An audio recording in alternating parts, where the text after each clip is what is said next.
사람이든 동물이든 뭐 식물이든 이 우주라고 하는 한 덩어리에 사는 모든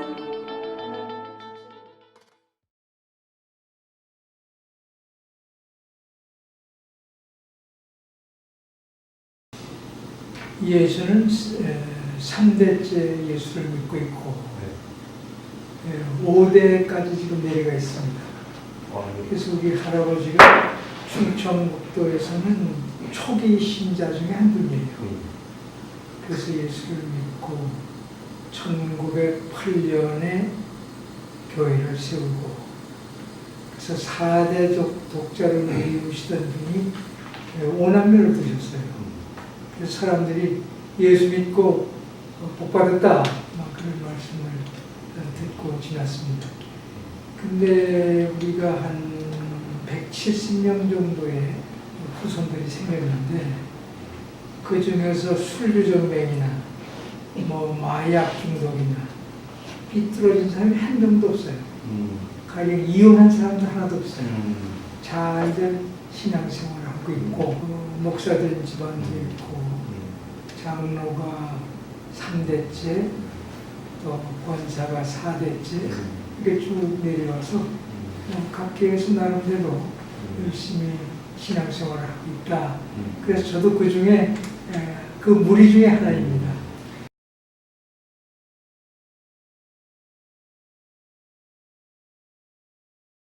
제가 이제 청주고등학교를 졸업했는데 1차 시험에 떨어졌어요. 그래서 재수를 했어요. 재수를 하고 2차 봤는데 또 떨어졌어요. 그래서 군대를 가야 되겠다. 그렇게 생각을 하고 있을 때 제 백부님이 이제 목사님이신데 평양 숭실 출신이라 이분이 저보고 숭실대학 진학했다가 군대 가게 되면 가거라. 그래서 제가 그때 숭실대학 2차였어요. 그래서 2차 숭실대학에 입학을 해가지고 이제 졸업을 하게 된 거죠.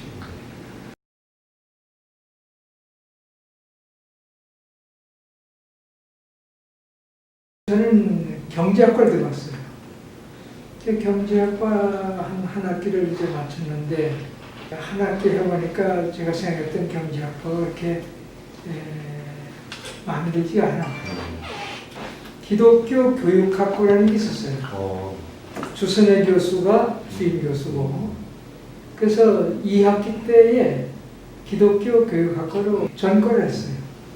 그래서 이제 전과를 해가지고 이제 4년을 하고 졸업을 했는데 제가 들어와서 이제 느낀 거는 숭실대학이 일제하에서는 독립운동, 반외세운동에 이름을 날렸던 학교고 제가 1960년에 입학을 했는데 4.19가 그래서 제가 뭐 선배들하고 따라가서 광화문에 가서 돌도 던지고 뭐 이러는 과정에 사학과의 김창섭 선배가 흉탄을 맞아서 세상을 떴어요. 그런 경험을 하고 이제 4.19 때에 전교가 휴교령이 됐으니까 휴교령 때문에 제가 이제 충청도 제 집으로 내려갔어요. 그리고 속리산이 가까워서 속리산 들어가서 이제 뭐 공부를 합시고 또 놀기도 하고 이러다 이제 돌아왔는데 돌아오고 나니까 캠퍼스가 김창섭 선배의 기념비를 만드느라고 모금하고 막 이렇게 해서 우리가 기념비를 하나 만들었어요. 그것을 제가 경험하면서 일제하에서 반외세 독립운동, 4.19 독재에서의 독재타도, 반독재 이런 것이 학생으로서 또 신앙인으로서 이것은 꼭 지켜나가야 할 정신 중에 하나다. 그렇게 생각을 하고 1학년 때부터 제가 기독학생회 아주 열심 회원이었어요. 그래서 숭실대학이 당시에 조그만 학교고 한강 이남에 있다 보니까 늘 정보가 부족한 거야. 근데 기독 학생에는 전국적인 네트워크 있고 또 세계적인 네트워크 있고 그래서 기독 학생 운동을 열심히 하면은 나름대로의 내 눈이 좀 넓어지겠구나 하는 생각을 해서 종로 2가에 거기 우리 기독 학생의 사무실이 있었어요. 그 사무실에 나가면 이제 전국적인 기독 학생 운동하는 친구들이 주기적으로 만나고 뭐 세미나도 하고 뭐 성서 연구도 하고 뭐 등등 친교를 하는 거라. 제가 열심히 밖으로 나가서 우리 기독 학생 전국연맹과도 어울리고 학교 안에서는 우리 기독 학생의 연구 클럽을 운영했어요. 그 당시에 지도 교수가 조요한 교수예요. 조요한 교수는 철학과 교수예요. 그리스 철학을 공부했고 예술 철학을 공부했고 그래서 조요한 교수께서 우리 지도를 열심히 해주셨어요. 그러면서 대학 생활을 하려고 하면 적어도 책을 한 100권을 읽어야 된다. 그러면 내가 리스트를 줄 테니까 너희들이 열심히 읽고 우리 여기 와서 토의하고 이런 그 기독학생 운동을 학교 교내에서도 열심히 하고 밖으로 나가서도 열심히 하고 이렇게 이제 따라다녔어요.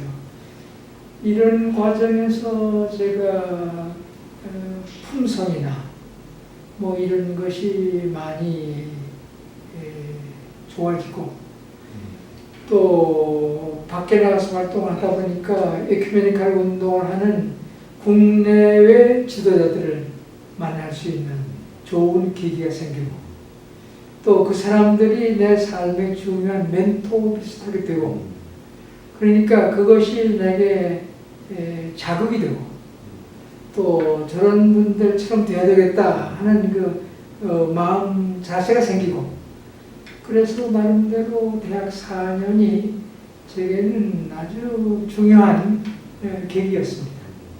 또 학교 다닐 때에 좋은 선생님들이 많았어요. 조요한 교수는 말할 것 없고, 우리 지도교수 주선혜 교수, 그 다음에 뭐 안명욱 교수, 최명관 교수, 구범서 교수, 뭐 외부에서 오는 뭐 김영석 교수, 김형태 교수, 그 다음에 이성화 교수, 뭐 이런 모든 교수들이 제가 선택해서 공부하는 좋은 선생님이었어요. 그래서 제가 숭실대학에 와서 우선은 좋은 선생님한테 배울 수 있었던 거, 또 신앙생활을 아주 수준 높게 할 수 있었다는 거, 또 학교가 채플이라는 것을 해서 채플이 나름대로 우리 기독학생 운동뿐만 아니라 학생 생활을 하는데 좋은 길잡이가 되는 그런 역할이 됐고 제가 대학을 졸업하고 나니까 그 당시에 교목실장이 오은수 목사예요. 오은수 목사님이 저를 불러가지고 졸업하고 뭐 할 거냐? 그래서 제가 한 1년 기다려야 제가 군인을 가게 되어 있습니다. 그랬더니 그럼 군대 가기 전에 교목실에 조교를 좀 해라. 그래가지고 제가 교목실 조교를 했어요. 그래서 뭐 외부 강사도 소개하고 취업을 가서 자리 출석도 이제 뭐 하고 종교부 지도하는 데 있어서 프로그램 짜고 이런 모든 것들이 취업 때문이야. 그래서 취업이 제게 또 좋은 그 신앙생활의 밑거름이 됐다 그렇게 말할 수 있겠습니다.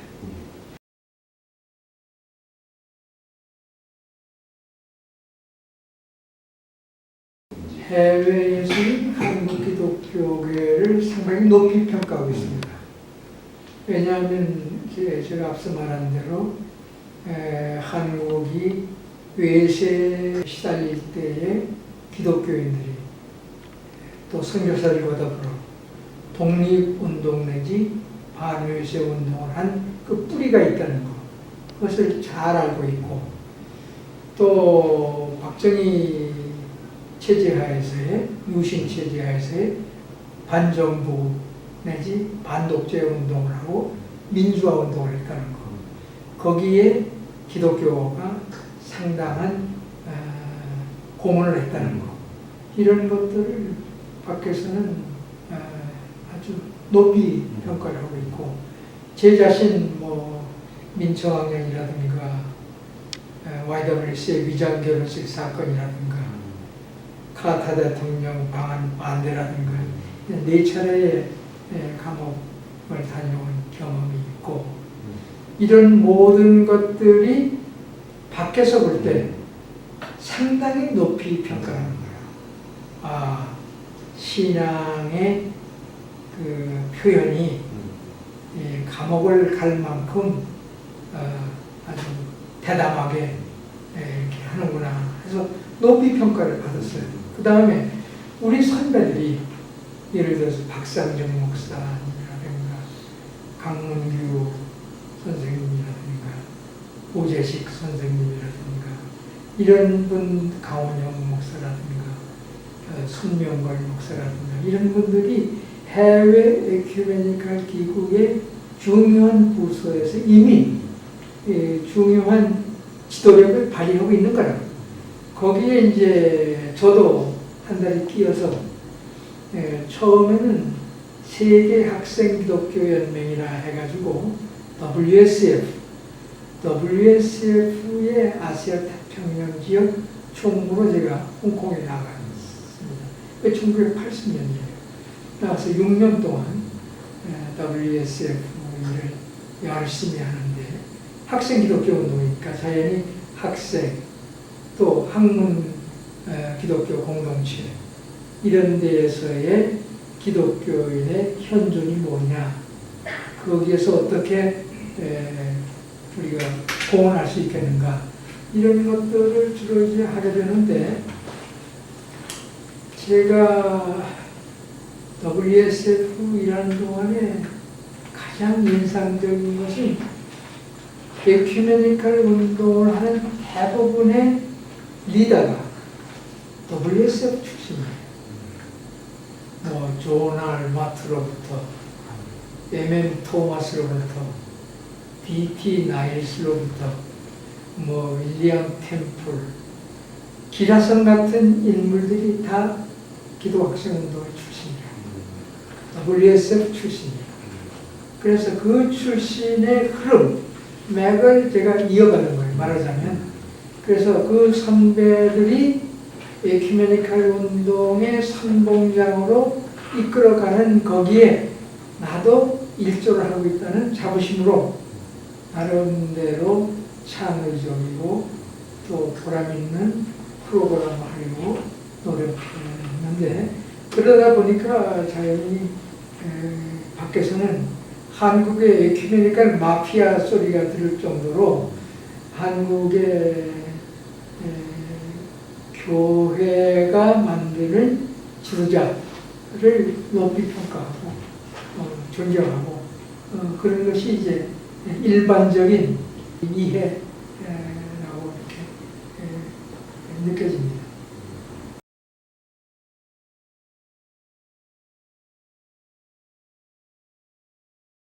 에큐메니컬 운동이라는 건 교리로서는 갈라져 있습니다. 감리교다, 장로교다.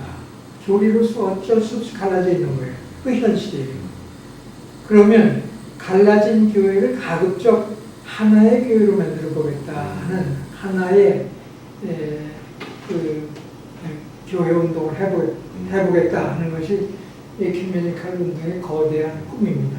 그러나 그것이 이렇게 쉽게 되는 거 아니니까, 그러면 봉사는 같이 하자. 그러니까 교리는 갈라졌어도 우리가 연합해서 봉사는 한꺼번에 같이 하자. 이런 취지가 에큐메니컬 운동의 중요한 취지 중에 하나입니다.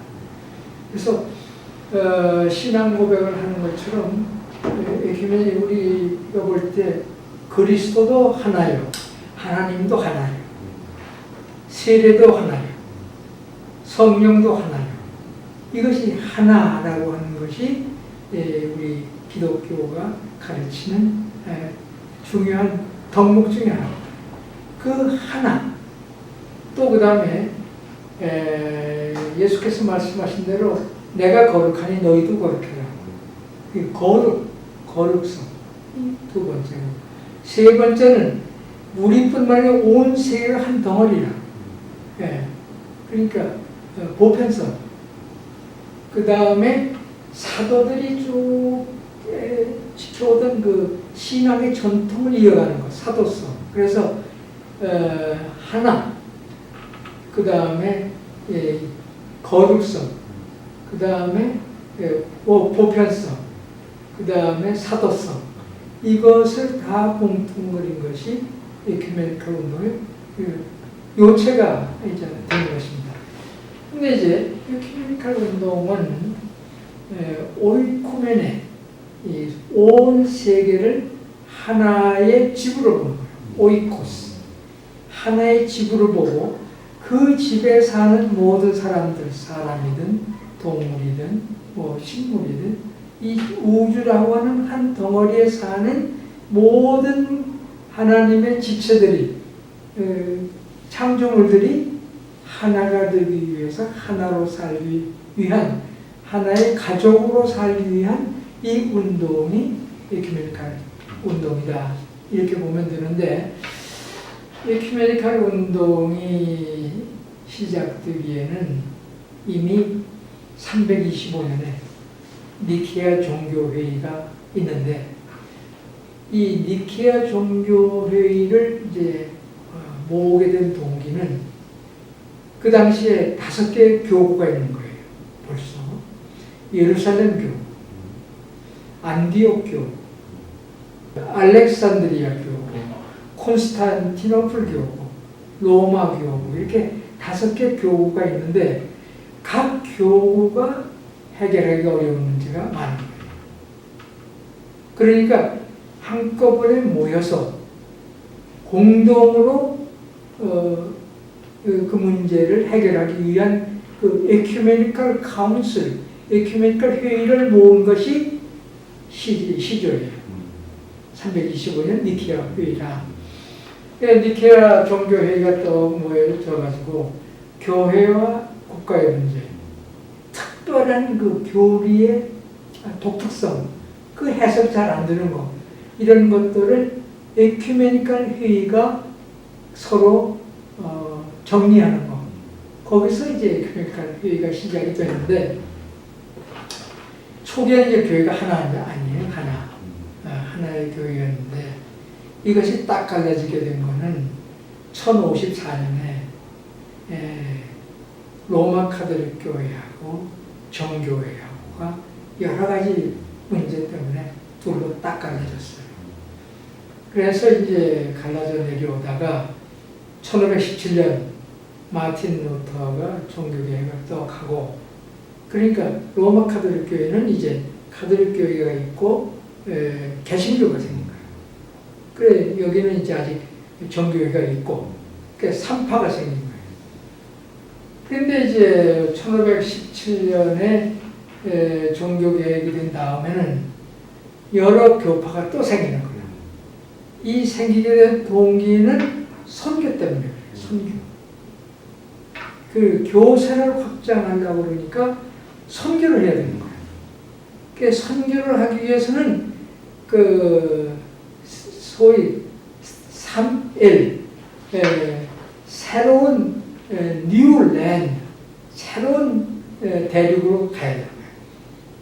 그 다음에 뉴 러닝, 새로운 것을 배워야 되는 거예요. 그 다음에 뉴 라이프, 새로운 삶을 살아야 되는 거예요. 그것이 선교라고 하는 말이 생기게 된 동기.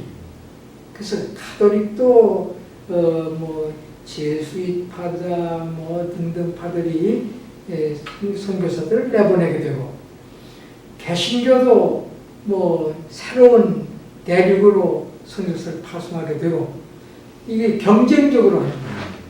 이 경쟁적으로 선교사들을 보내가지고 예를 들어서 선교사들이 새로운 대륙에 가서 그 나라 문화와 언어를 배우고 그리고 거기서 완전히 거의 귀화하다시피 살았어요.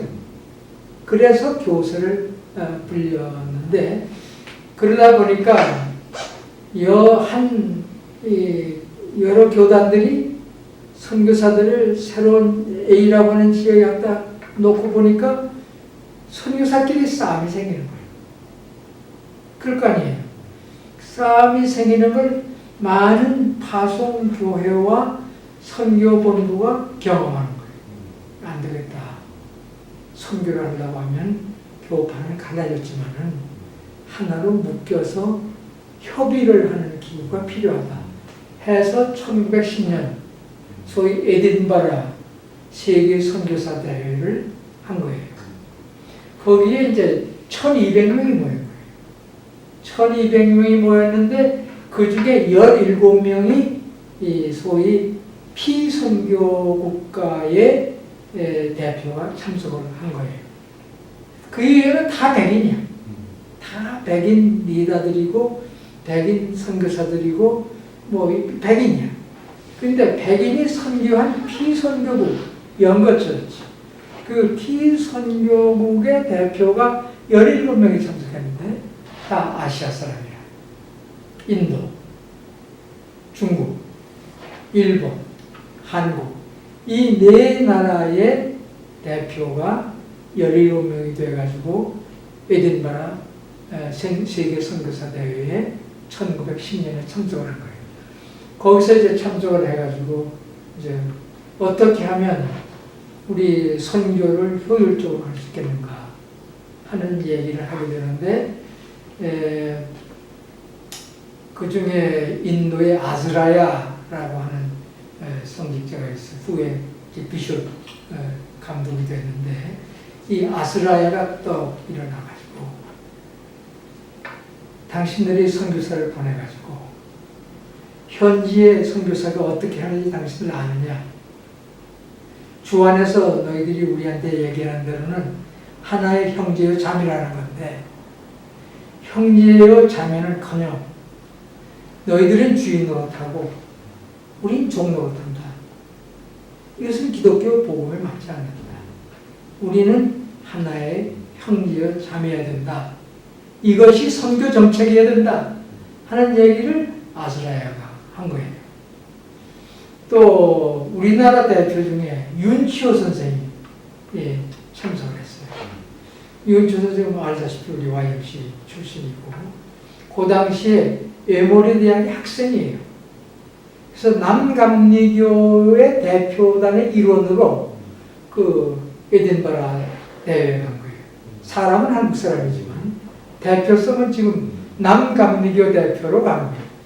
그러니까 이 윤치호 선생도 떡 일어나가지고 당신의 선교사들이 선교비를 얼마나 가져서 어떻게 쓰는지 모른다. 그러므로 앞으로 당신들이 선교를 효율적으로 하려고 하면은 현지 교회 지도자들하고 충분히 협의하고 그 선교비가 효율적으로 쓸 수 있도록 해야 된다. 이런 얘기를 이제 한 거예요. 그래서 뭐 상당한 그 충격을 주고 그 1200명 백인들 앞에서 이 동양 사람들이 나서가지고 아주 전국을 찌르는 얘기를 하게 되니까 아주 그 훌륭한 그 리더십을 발휘한 거죠.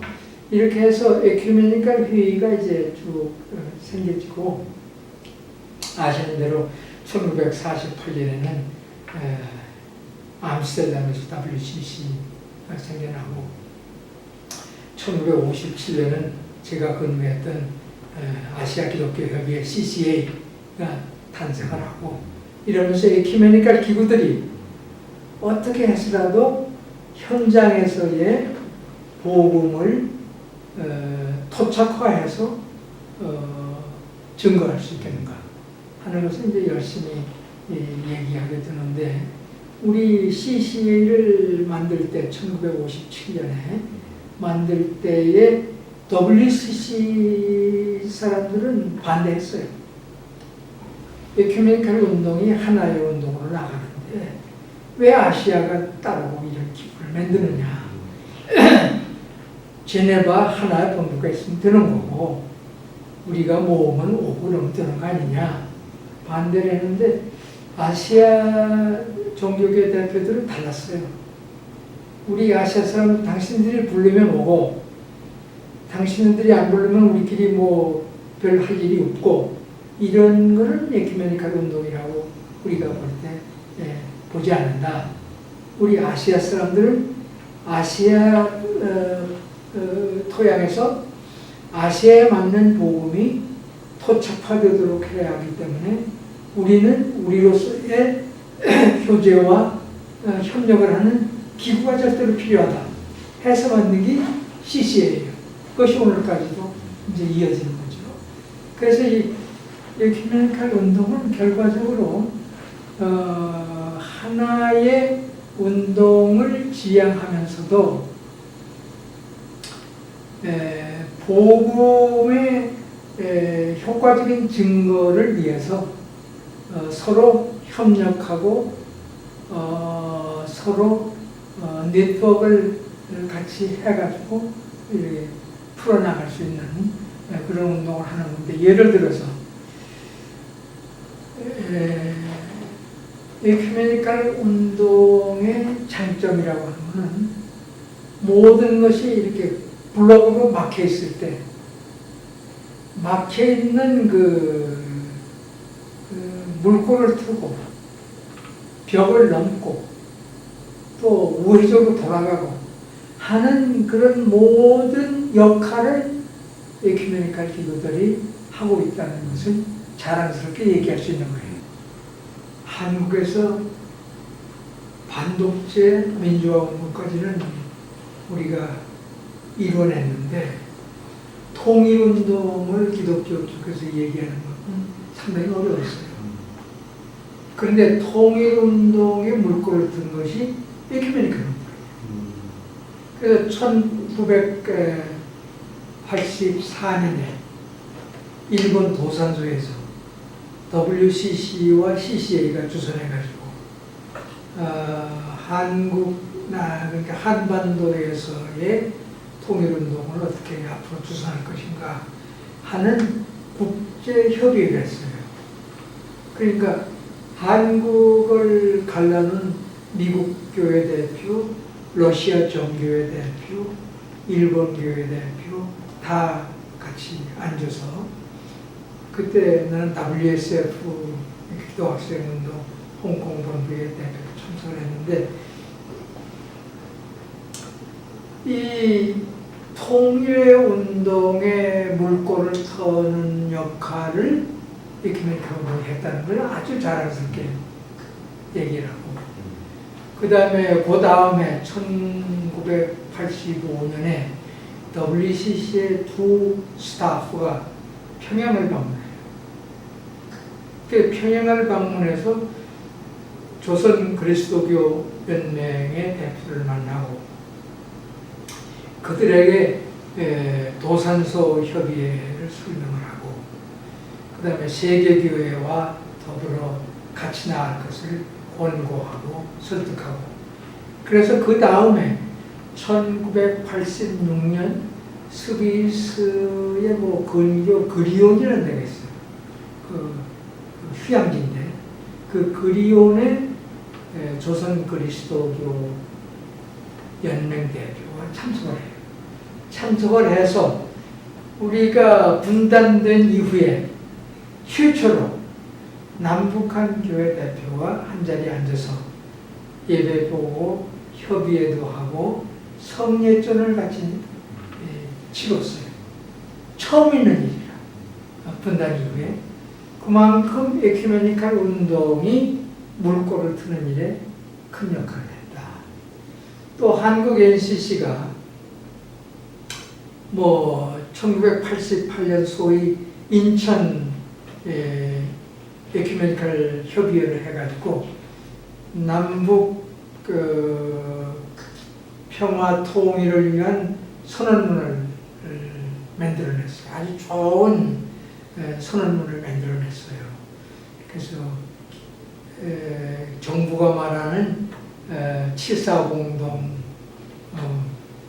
성명서에 뭐 자주의 원칙 뭐 있잖아요. 그 원칙에다가 또 몇 가지를 더 붙여가지고 그 5개의 원칙, 7.4 공동 3가지 원칙인데 2개를 더 묶어서 5개의 원칙을 만들어서 좋은 선언문을 발표했어요.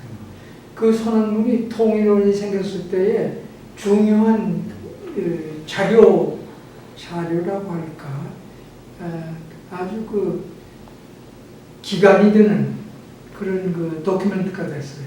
여하간 이렇게 해서 남북 교회로 하여금 가깝게 만드는 그런 역할을 에큐메니컬 운동이 한 거예요.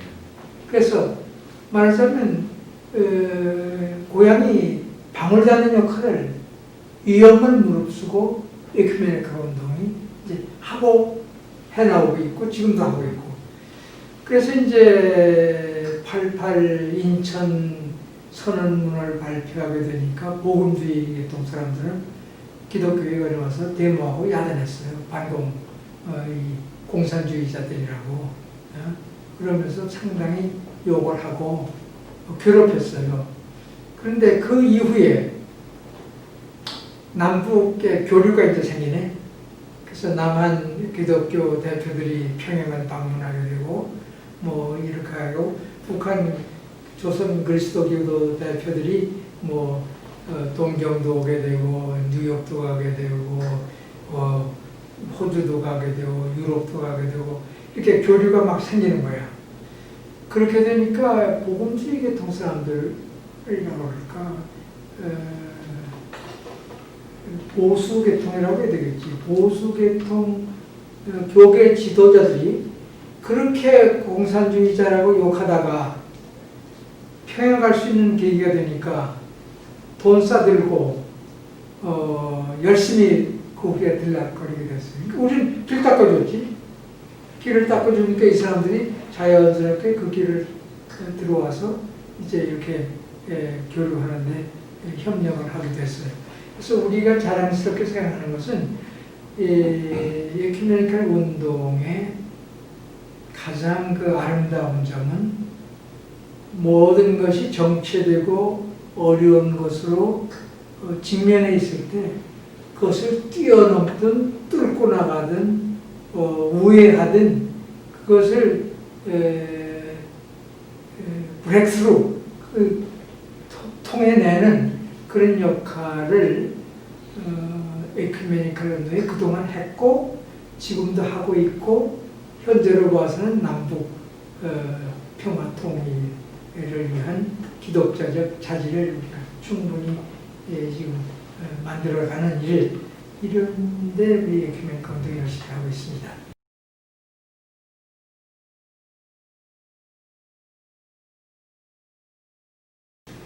그 이견이라고 별로 난 없다고 봐요. 왜냐하면 에큐메니컬 운동을 반대해야 할 아무런 이유가 없어요. 우선 복음주의적이고, 왜냐하면 성서를 기반으로 하기 때문에, 그 다음에 선교 위주로 되어 있고, 그래서 복음과 선교가 바탕에 깔려 있기 때문에 이것을 반대해야 할 아무런 이유가 없어요. 그러나 반대하는 것이 이제 교권 때문이에요. 교권을 차지하기 위해서는 이것을 공산주의자다, 친공산주의자다, 뭐 이렇게 밀어붙여야 교권주의자들이 자기를 따르는 사람들에게 자기 입지가 생기는 거예요. 그래서 자기의 교권을 수호하기 위한 입지적으로 입지 하나의 방법으로 공격하기 위한 거지, 기본적으로 에큐메니컬 운동에 대한 이해가 있다고 하면 아무런 반대할 이유가 전혀 없다고 하는 것이죠.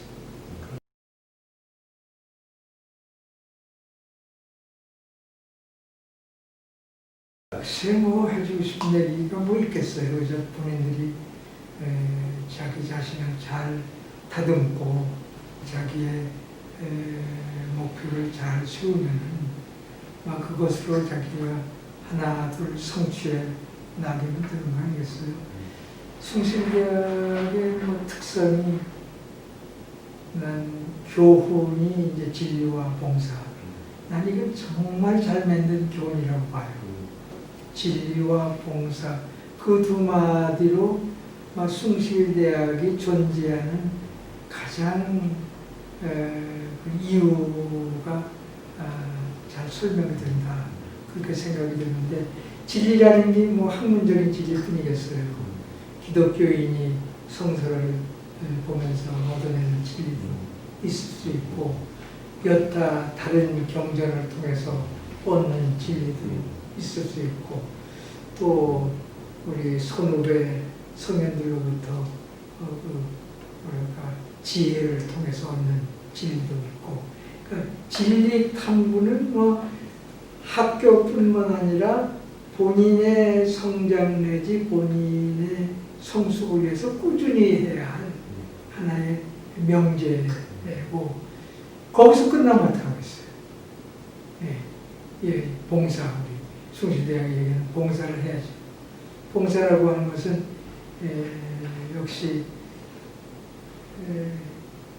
그저 옆에 있는 것을 바이패스하지 않는 거예요.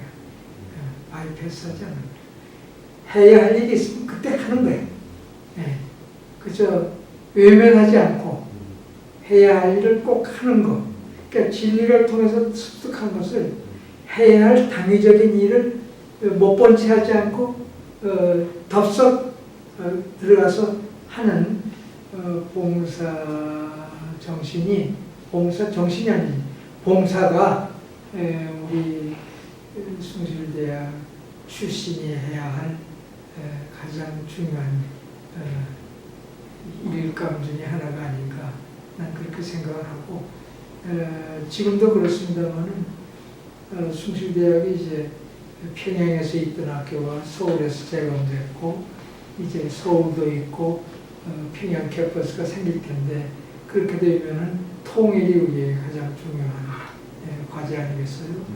숭실대학이 가지고 있는 가장 그 중요한 것 중에 하나가 이 인문학적인 철학과다 사학과다 이 인문학적인 중요한 것이 하나의 바탕이 있고 그 다음에 한동안은 전산학과가 아주 중요한 이미지 중에 하나고 그 다음에 중소기업 벤처 이쪽이 또 중요한 하나의 이미지고 그 다음에 남북평화 통일 뭐 이런 대학원 생기고 이렇게 하는 것. 그래서 제가 볼 때는 숭실대학이 이제 먼 훗날 통일이 된다는 걸 전제로 우리 특히 숭실대학 출신들이 평화통일운동의 여러 분야에서 활약을 하고 공헌을 하고 그 다음에 하나의 민족으로서 또 세계 국가들과 더불어 어깨를 견디면서 정정을 당당하게 나아가 일할 수 있는 좋은 인재가 많이 배출되기를 바랄 뿐입니다.